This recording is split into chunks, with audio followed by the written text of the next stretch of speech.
ہمیں ان دوستوں کی ضرورت پڑتی ہے، اور ان دوستوں کی تربیت کے لیے، کیونکہ اگر یہ اس معاملے میں تربیت یافتہ ہوں گے تو پھر کسی کے کام آ سکیں گے۔ جب ان بچوں کی تربیت، ان ساتھیوں کی، ان دوستوں کی تربیت شروع کی تو اس وقت بھی ہم نے ان سے درخواست یہی کی تھی کہ یہ عمل اس لیے کیا جا رہا ہے کہ کل تم اپنے گھر، اپنے گھرانے، اپنے علاقے، اپنے شہر، اپنے صوبے، اپنے ملک کے کام آ سکو۔ دراصل اس ڈپارٹمنٹ کو کریٹ کرنے کی فلسفی یہ ہے۔ اسکاؤٹس کے دوست ہمارے یہ کام کرتے رہے ہیں، انصار بنی صاحب مسلسل یہی کام کر رہے ہیں، اس معاشرے کی مسلسل مدد کر رہے ہیں، این جی اوز یہ رول مسلسل پلے کر رہی ہیں، یہ کردار ادا کر رہی ہیں۔ سرکاری سطح پر اس کی ابھی گنجائش باقی ہے، اس میں ہم نے ضلع وسطی نے یہ قدم اٹھایا ہے،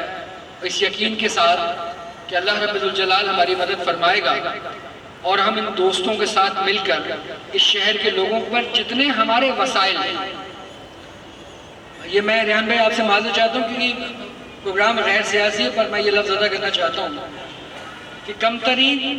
کمترین بالکل کمتر وہ وسائل ہمیں فراہم کیے گئے ہیں۔ تمام ڈسٹرکٹ میں یہی حالت ہے، لیکن ہم اپنے ضلع کی اگر بات کریں تو ہم کمتر ترین وسائل پہ کام کر رہے ہیں۔ پر مجھے اچھا لگا کہ جب یہ سوچ ہمارے بڑوں نے بیان کی کہ جذبہ اگر موجود ہو، اگر سوچ مثبت ہو تو دنیا کی ہر مشکل پہ قابو پایا جا سکتا ہے۔ یہ رب ذوالجلال کا بنایا ہوا نظام ہے۔ سو میں آپ تمام دوستوں سے درخواست کروں گا کہ وسائل کو آڑے مت آنے دیجیے گا، اپنے جذبوں کو اسی طرح بلند رکھیے گا جس طرح غزوہ بدر میں رسول اللہ صلی اللہ علیہ وسلم کے ساتھیوں نے رکھا تھا۔ وہ بغیر تلوار و تفنگ کے لوگ جن کے جسموں پہ لباس پورے نہیں تھے، ان کی تلواریں ٹوٹی ہوئی تھیں۔ یہ واقعہ میں اس لیے بیان کرنا چاہتا ہوں کہ ربیع الاول کا مہینہ بھی ہے، اور یہ مہینہ جس شخصیت سے موسوم ہے حضرت محمد مصطفیٰ صلی اللہ علیہ وسلم، آپ صلی اللہ علیہ وسلم کی ذات مبارکہ نے اس وقت یہ فیصلہ کر کے دنیا کو بتا دیا تھا کہ اگر تم میں جذبہ موجود ہو تو تم دنیا کی بڑی سے بڑی مشکل پر قابو پا سکتے ہو، چاہے وہ جنگ ہو یا کشمیر کا معاملہ ہو کہ جب یہاں زلزلہ آیا تھا تو میں نے اور آپ نے بے سر و سامانی کی حالت میں اپنے ان کشمیری مسلمانوں کی مدد کی تھی۔ یہی جذبہ تھا کہ جب اس شہر میں مسائل ابھرے تھے، جب اس صوبے میں سیلاب سے لوگ شکار ہو رہے تھے، تو اسی جذبے نے اس قوم کو اپنے پیروں پہ کھڑا رکھا تھا۔ میں آج بھی آپ سے درخواست کروں گا اور اس موقع کا فائدہ اٹھاتے ہوئے کہ شاید میڈیا کے ذریعے میری یہ بات وزیر اعلیٰ سندھ سید مراد علی شاہ صاحب تک چلی جائے، جو کہ ایک منتخب نمائندے ہیں، تو میں ان سے منتخب نمائندے مراد علی شاہ صاحب سے درخواست کروں گا کہ خدا را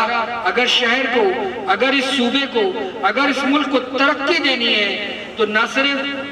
ہمیں اپنے پیروں پہ کھڑا ہونے میں مدد کیجئے، بلکہ یہ یقین رکھیے کہ منتخب جو لوگ ہوتے ہیں وہ کیونکہ عوام کو جواب دہ ہوتے ہیں، اس لیے وہ اس بات کا خیال رکھتے ہیں کہ ان کو کل کی تیاری کرنی ہوتی ہے۔ میں خدا نخواستہ قطعاً یہ نہیں کہوں گا اس موقع پہ کہ بیوروکریسی اپنا کوئی کردار ادا نہیں کرتی۔ یقیناً بیوروکریسی دنیا کے نظام کے تحت ریڑھ کی ہڈی ہوتی ہے، پر یہ مضبوط اس وقت ہوتی ہے جب جمہوری پیر لگے ہوئے ہوں۔ اگر بیوروکریسی کے ساتھ جمہوری پیر لگے ہوں تو ریڑھ کی ہڈی زیادہ بہتر کردار ادا کرتی ہے، لیکن وہ ریڑھ کی ہڈی بیکار ہو جاتی ہے اگر ان کے ساتھ جمہوری پیر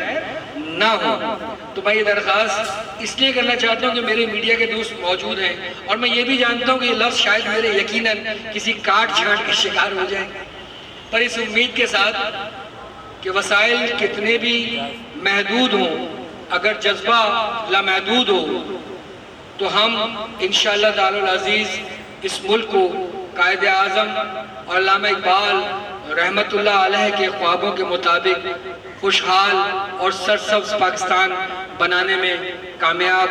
ہو جائیں گے۔ یہ میرا یقین ہے، گمان نہیں۔ یہ لفظ میں اس لیے ادا کر رہا ہوں کہ گمان کمزور ہوا کرتا ہے، اور یقین اس لیے ہے کہ میرے اجداد کا خون شامل ہے اور میرا ایمان ہے کہ اگر کسی ایک شہید کا خون بھی سچا ہو تو خون شہیدہ رائے گا نہیں جاتا. اس ملک کی سرزمین پہ تو لاکھوں لاکھوں لاکھوں شہیدوں کا خون شامل ہے. یہ ملک آباد رہنے کے لیے بنا ہے اور اس میں یقین رکھتا ہوں کہ ضلع وسطی کی یہ ڈیزاسٹر مینجمنٹ سیل کے لوگ بھی اپنا کردار ادا کریں گے اس ملک کو پائندہ اور تابندہ رکھنے کے لیے. بہت شکریہ اس دعا کے ساتھ کہ اللہ تعالیٰ اس ملک کو ہمیشہ شاد و آباد رکھے. السلام علیکم.